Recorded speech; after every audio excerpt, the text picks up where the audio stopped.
सुप्रभात मेरे प्रिय विद्यार्थियों, मैं रिया सिंह आपकी हिंदी शिक्षिका। आज मैं आपको सच्चा हीरा पाठ से संबंधित कुछ बताने जा रही हूँ। इस पाठ को पढ़ाने के पीछे मेरा यह उद्देश्य है कि आज हम अपने माता पिता का सम्मान किस प्रकार करें और हमारे जीवन में उनका क्या स्थान है।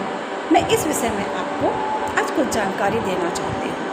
सच्चा हीरा पाठ आपसे ये कहता है या आपको ये समझाना चाहता है कि इस संसार में सबसे जो सुंदर शब्द है वो है माँ। बच्चा जन्म लेता है तो जन्म से ही वो माँ कहना सीखता है और पहला शब्द वो माँ ही कहता है।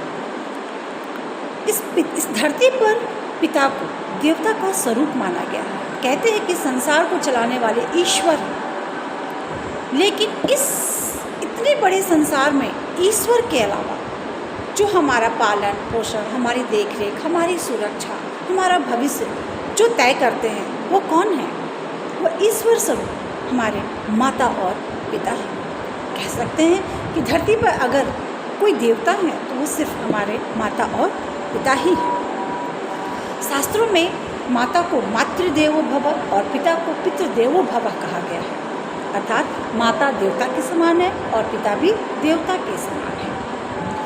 आपने एक स्टोरी तो पढ़ी होगी या सुनी होगी कभी कि एक समय जब सारे ईश्वर ब्रह्मांड में कि कौन बड़ा है कि लड़ाई लड़ रहे थे कि सबसे पहले पूजा किस देवता की करनी चाहिए। तो सब लोग नारद मुनि ने कहा ठीक है, इसके समाधान के लिए हम भगवान शिव के पास चलते हैं।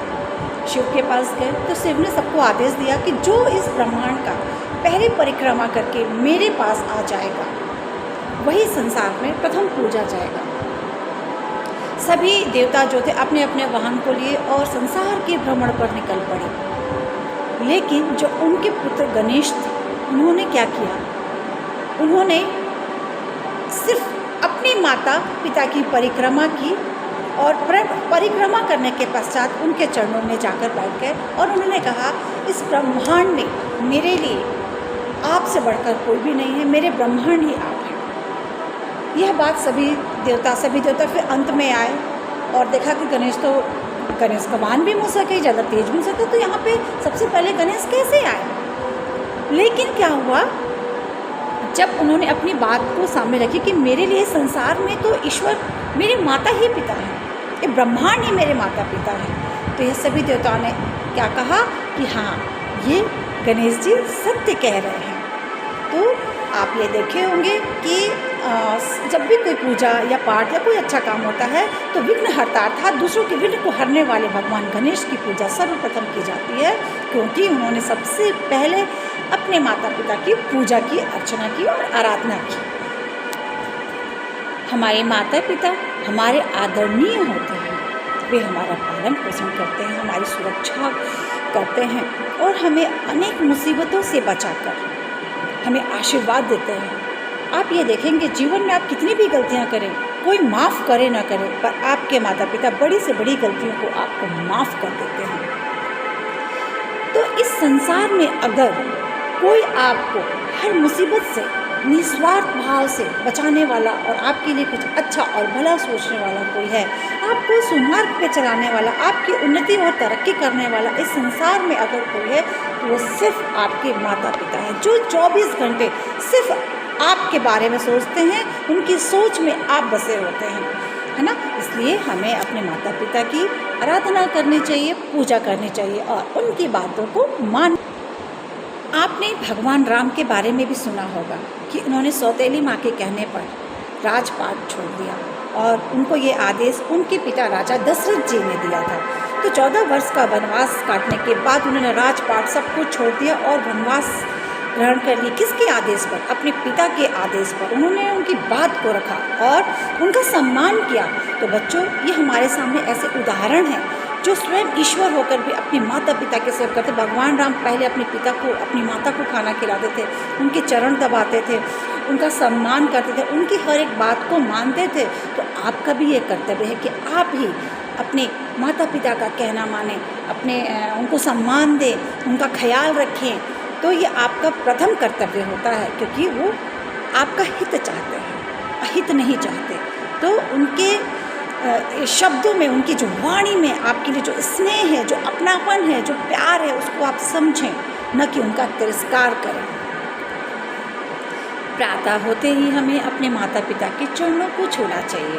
उनके चरणों को छूने से हमें बल, बुद्धि, ज्ञान, शक्ति और क्या मिलता है? लंबी आयु मिलती है, अच्छा शरीर, अच्छा स्वास्थ्य मिलता है। तो उनके आशीर्वाद में ही इतना सब कुछ छुपा होता है कि आपको किसी और की आराधना करने की आवश्यकता नहीं है। इसलिए हमेशा अपने गुरुओं और माता पिता का सम्मान करें। अब हम चलते हैं अपने पाठ की ओर। यह कहानी कथनी और करनी में अंतर को स्पष्ट करती। कथनी करने का तात्पर्य यह है कि जो हम बोलते हैं हमें वही करना चाहिए। बोलते हैं और नहीं करते, ये कभी नहीं करना चाहिए।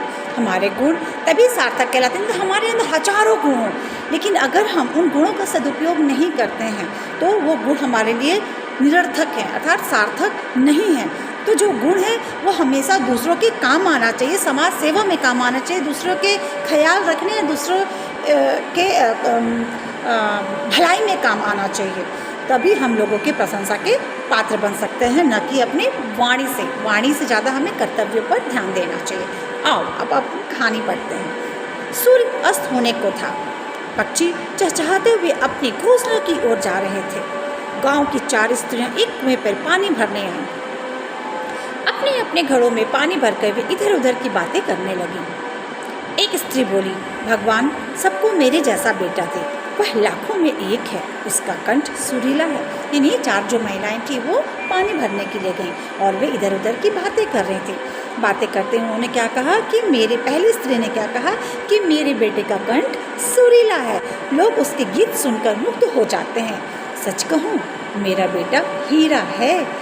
उसकी बात सुनकर दूसरी स्त्री से रहा ना गया, वह भी अपने बेटे की प्रशंसा करने लगी।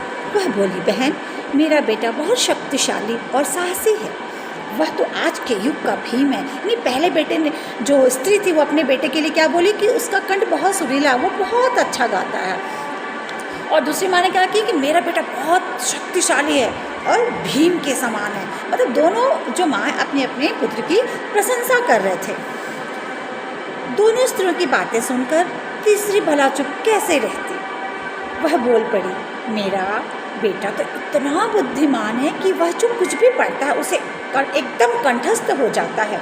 उसके कंठ में तो सरस्वती का वास है, जो भी पढ़ता है उसको लर्न हो जाता है, मतलब भगवान सरस्वती का वास है। तीनों स्त्रियों की बातें सुनकर भी चौथी स्त्री चुपचाप बैठी रही। उसका भी एक बेटा था, उसने उसके बारे में कुछ नहीं कहा। पहली स्त्री ने उसे टोकते हुए कहा, तुमने अपने बेटे के विषय में कुछ नहीं बताया। चौथी स्त्री बोली, मैं अपने बेटे की क्या प्रशंसा करूं? न तो वह अच्छा गायक है, न भीम सा पहलवान। जब वे अपने घड़े सिर पर रखकर लौटने लगी तभी उन्हें एक मधुर गीत सुनाई दिया। उसे सुनते ही पहली स्त्री बोल उठी, मेरा हीरा आ गया।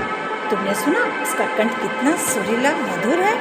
वो लड़का गीत गाता हुआ उसी रास्ते से निकल गया। उसने अपनी माँ की ओर ध्यान तक नहीं दिया। सोचो, वो लड़का बहुत अच्छा गायक था, लेकिन वहीं से उसकी माँ गुजर रही थी और वो पानी ली हुई थी, तो उसने मम्मी को अनदेखा कर दिया और गाता हुआ वहाँ से निकल दिया। तो क्या ये अच्छे बच्चे का गुण है? नहीं। आगे देखते हैं। थोड़ी देर बाद दूसरी स्त्री का बेटा उधर से आता दिखाई दिया। उसे देखकर दूसरी स्त्री बोली, देखो वह मेरा लाडला बेटा आ रहा है, उसका बलिष्ठ शरीर तो देखो। अर्थात उसका बेटा इतना हैंडसम था, इतना बलिष्ठ था, भीम की तरह था, लेकिन उसका ये बलिष्ठ शरीर किस काम का कि वो अपनी माँ की सेवा नहीं कर रहा। उसकी माँ वहीं से पानी लेकर गुजर रही है, वो उनकी मदद नहीं कर रहा है, तो ऐसा बलवान शरीर किस काम का। वो बेटा माँ की ओर देखे बिना ही निकल गया। अब उसका बेटा भी नहीं देखा। थोड़ी देर में तीसरी स्त्री का बेटा संस्कृत के श्लोक बोलता हुआ वहाँ से गुजरा। वह भी माँ की ओर देखे बिना आगे बढ़ गए। यानी तीनों बेटे, जो पहली, दूसरी और तीसरी स्त्री, तीनों के बेटों ने क्या किया, वहाँ से अपनी माँ को देखे बगैर अपने धुन में निकल पड़े, पर माँ की ओर देखा भी नहीं, नज़रअंदाज कर दिया। चारों स्त्रियाँ अभी थोड़ा ही आगे बढ़ी होंगी कि चौथी स्त्री का बेटा उधर से आ निकला।